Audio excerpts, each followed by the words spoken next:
Kisah Nabi Muhammad dalam masyarakat multikultural Madinah. Nabi Muhammad adalah utusan Allah yang diutus untuk menyampaikan risalah Islam kepada seluruh umat manusia.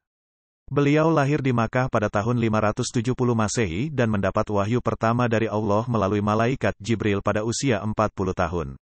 Beliau mengajak kaumnya untuk meninggalkan penyembahan berhala dan menyembah Allah semata, tetapi mendapat penolakan dan penganiayaan dari sebagian besar orang-orang Quraisy.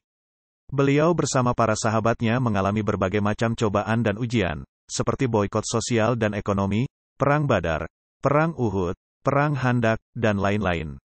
Pada tahun 622 Masehi, Nabi Muhammad hijrah dari Makkah ke Madinah bersama para sahabatnya. Hijrah ini merupakan titik balik dalam sejarah Islam, karena di Madinah Nabi Muhammad mendapat sambutan hangat dari penduduk kota yang disebut Ansar, pendukung.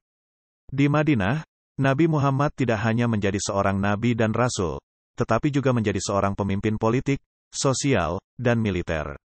Beliau membangun sebuah masyarakat yang berdasarkan pada ajaran Islam, yang mencakup berbagai aspek kehidupan seperti ibadah, akhlak, hukum, ekonomi, pendidikan, seni, dan lain-lain. Madinah pada saat itu adalah sebuah kota yang multikultural, karena di dalamnya terdapat berbagai macam kelompok etnis, agama, dan budaya.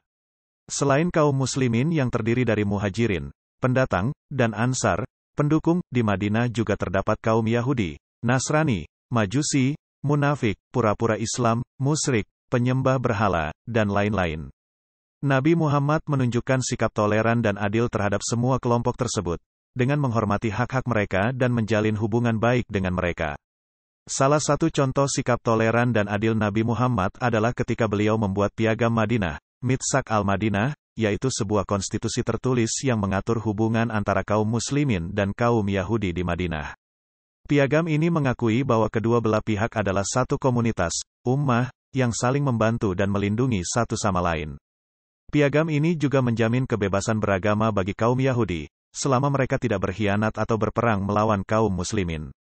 Contoh lain adalah ketika Nabi Muhammad mengizinkan kaum Nasrani dari Najran untuk melakukan ibadah di Masjid Nabawi, masjid yang dibangun oleh Nabi Muhammad di Madinah. Hal ini menunjukkan bahwa Nabi Muhammad menghargai keragaman agama dan tidak memaksakan kepercayaannya kepada orang lain. Nabi Muhammad juga bersikap ramah dan sopan terhadap utusan-utusan dari berbagai kerajaan dan negara yang datang ke Madinah untuk mengetahui tentang Islam atau menjalin hubungan diplomatik dengan beliau. Dari kisah-kisah di atas, kita dapat belajar banyak hal dari Nabi Muhammad tentang bagaimana bersikap terhadap masyarakat multikultural.